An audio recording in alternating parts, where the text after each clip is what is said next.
告别朗木寺的禅韵与山野清风，甘南的朝圣与山野之旅正式步入最后的终章。我一路穿山越谷，从甘南的山水禅境，驶入了截然不同的石城秘境。如果说朗木寺是清雅静谧的甘南诗意，那扎尕那就是甘南最惊艳、最具风骨的山野高光。不同于甘南随处可见的草原与湿地，这里独树一帜的石山围城地貌，将云海晨雾、古朴藏寨、高山草甸与苍茫山路尽数收纳，隔绝了俗世喧嚣。踏足这片土地，才明白为何它能成为甘南旅途里最让人念念不忘的隐士乌托邦。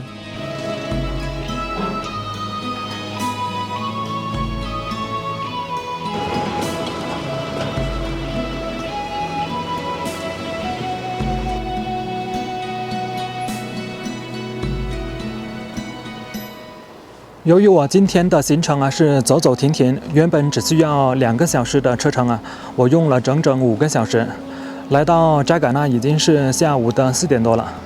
我发现扎尕那现在已经没有那么原生态了，这里到处都是酒店、饭店。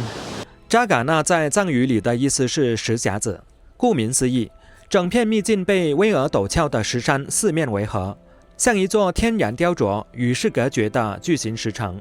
扎尕那由4座藏寨组成，从山谷低处到半山高处，依次是东洼村、叶日村、达日村和代巴村，4个村落紧紧依偎在石山的怀抱里，层层叠叠，错落有致。最先抵达的东洼村，这是扎尕那的门户，也是整片山谷最热闹、最具烟火气的村寨。作为景区入口的第一站，这里的配套最完善，民宿、餐馆、小店错落分布，是大多数游客落脚休整的地方。在这里，藏式木屋、白塔金幡、青稞梯田交织在一起，是踏入扎尕那最先感受到的人间烟火。4座村寨层层递进，从人间烟火到山野秘境，拼凑出扎尕那的万般韵味。山下是寻常生活，半山是田园诗意，山顶是隐士秘境，一步一景，层层惊艳。这也是扎尕那区别于甘南所有风景的独特魅力。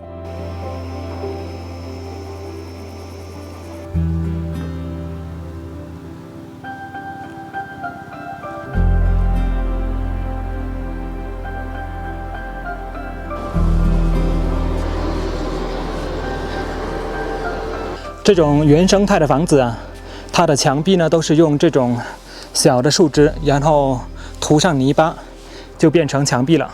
这边的围墙也是用同样的材料做的，在过去就连地板都是泥土的。这里还有一整排房间，过来看一下。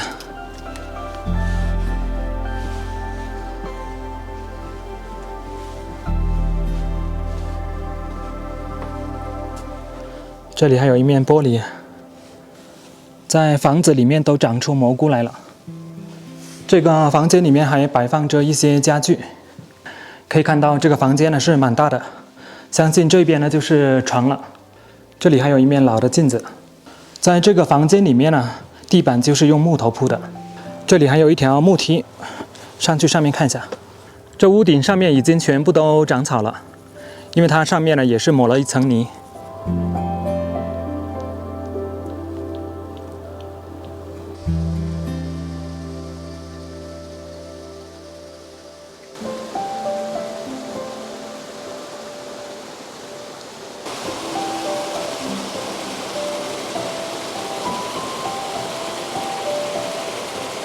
来扎尕那最不能错过的一定是早上的晨雾，而观赏晨雾的核心位置就在东洼村。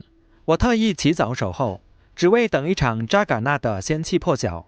天刚蒙蒙亮，整片山谷还没有苏醒，山间的薄雾就慢慢升腾起来，轻柔地缠绕在石山岩壁之间。藏式木屋错落点缀在雾海里，若隐若现。远处的巨型石山只露出模糊的轮廓，仿佛悬浮在云海之上，完全就是世外仙山的模样。这一刻，我终于明白，为什么所有人都说扎尕那的清晨是他一天之中最治愈、最不真实的时刻。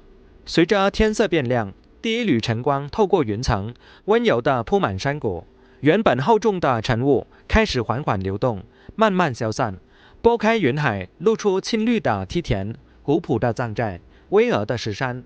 整个苏醒过程安静又治愈。站在村口静静看着这一幕，所有早起的疲惫都被这份独有的仙气彻底抚平。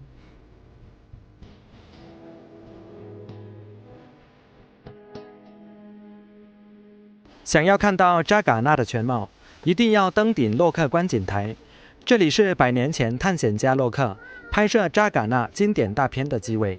一路徒步上山，坡度很缓，空气清新，满眼绿意。徒步的过程本身就是一种治愈。今天我的第一站是要去到上面的仙女滩，因为这里是高原，海拔2700左右，所以每走一步都会比较累。往回看一下风景。登顶的那一刻，视野瞬间炸裂，四面巍峨的石山拔地而起，合围出一座完整的石头城。陡峭的岩壁雄浑壮阔，眼前是层层叠叠的4大藏寨和连片梯田，村落烟火，田园诗意，险峻石山完美交融，高低错落，层次分明。站在这里，能完整看清扎尕那的格局与灵气。山水相依，村寨相伴，既有大山的磅礴，又有田园的温柔。这里看起来像是帐篷露营区，但是咱们游客的车是不能够开上来的。如果说要把装备给背上来，很显然就太累了。紧邻洛克观景台的仙女滩，就是扎尕那的高山草甸。不同于观景台的壮阔震撼，这里的地势平缓，整片山坡被厚实柔软的青草覆盖，风吹草浪，绿郁翻涌，氛围感直接拉满。很多人在这里铺一块野餐垫，静静吹风、发呆，看云卷云舒，独享扎尕那的山野温柔。背靠巨型石山，面朝整片山谷村落，抬头是澄澈蓝天，低头是青绿草甸。这种松弛又治愈的山野氛围，是城市里永远感受不到的自由。如果说观景台是视觉上的震撼，那仙女滩就是心灵上的彻底放空。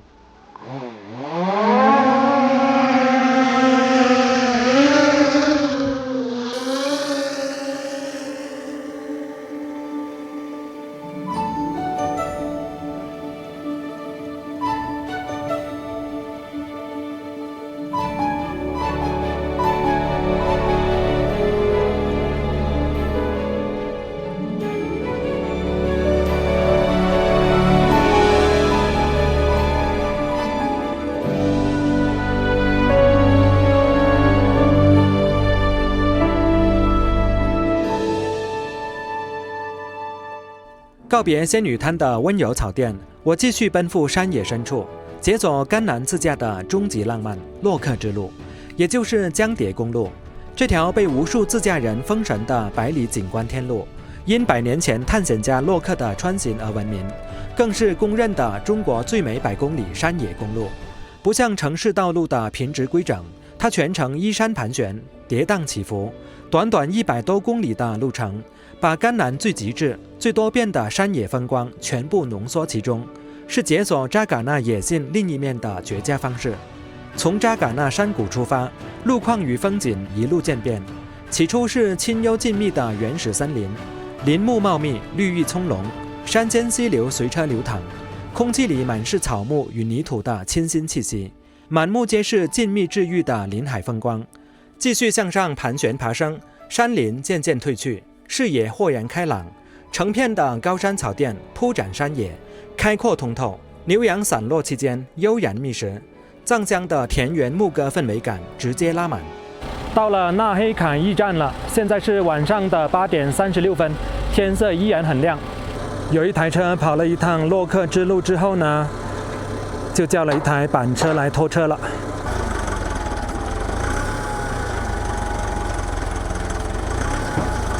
那今天晚上就在纳黑坎驿站过夜，明早出发走洛克之路。现在是早上的7点40，刚刚在那边呢吃了一碗牛肉粉。昨晚在车里睡觉，一群牦牛在车的周边走来走去，叮叮当当的，还有那种牛的鼾鼻声，非常奇怪牦牛晚上不睡觉的嘛。纳黑卡驿站，这里的海拔是3979米。对面呢还有很多帐篷呢，过来看看。这里的风景是真的不错，高山草原，上方呢就是裸露的山体岩石。纳黑卡也是从扎尕那出发的第一个驿站。现在继续往前面走。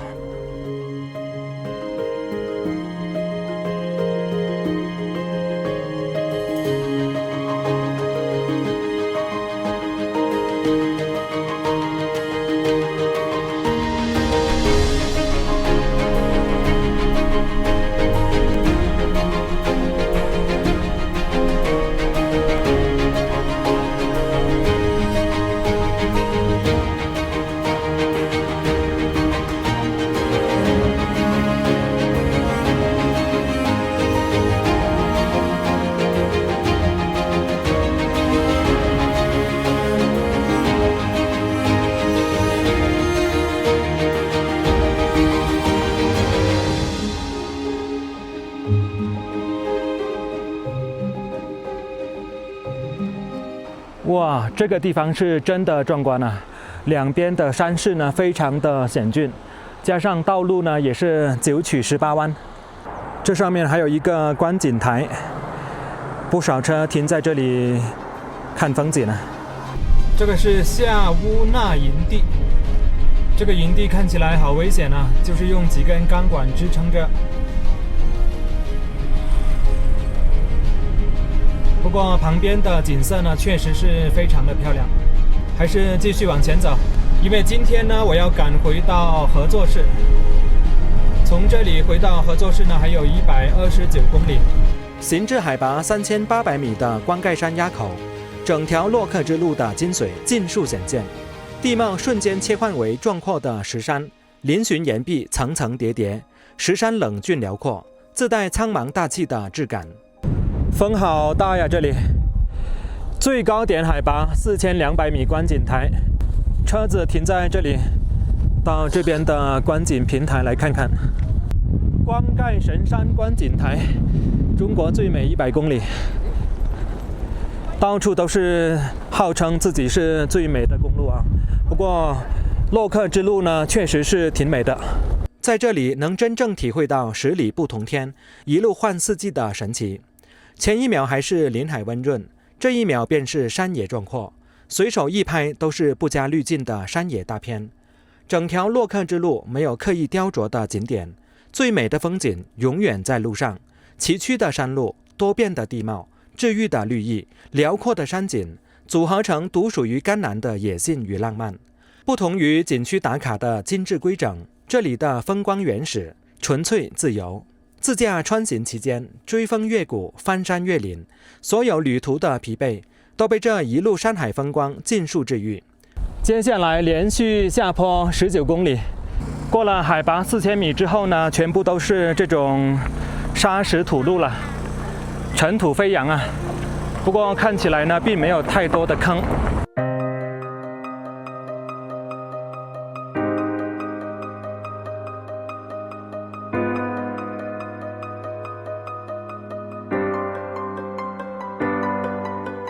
这个观景台啊，确实漂亮，但是由于没有太多的停车位，如果在这里强行停下车来游玩的话呢，就会造成拥堵。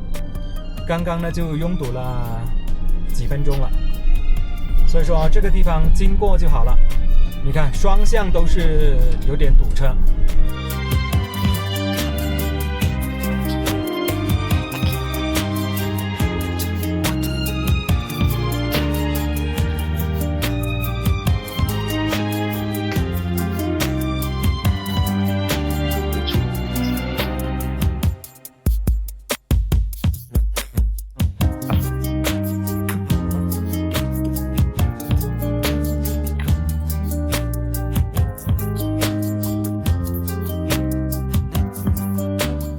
现在车窗上呢已经贴满了灰尘了，我相信开房车过来游玩的朋友呢，可能会担心这条路会把车子给晃坏。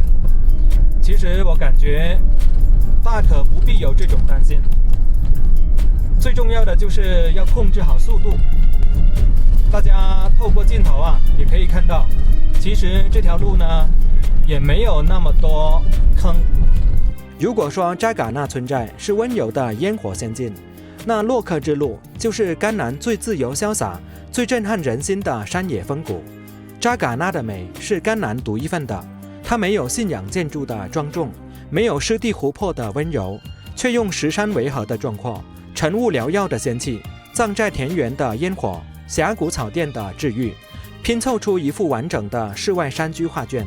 在这里，时间会不自觉地变慢，所有浮躁都会被山野温柔抚平。走完扎尕那的晨雾、古寨、草甸，再穿越完跌宕壮阔的洛克之路，我的这次甘南自驾之旅也在此画上圆满的句号。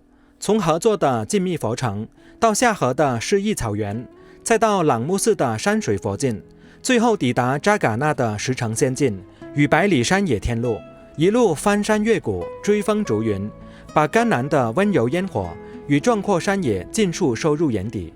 这片藏于甘南山谷的秘境，既有治愈人心的松弛烟火，又有荡涤心灵的山野辽阔。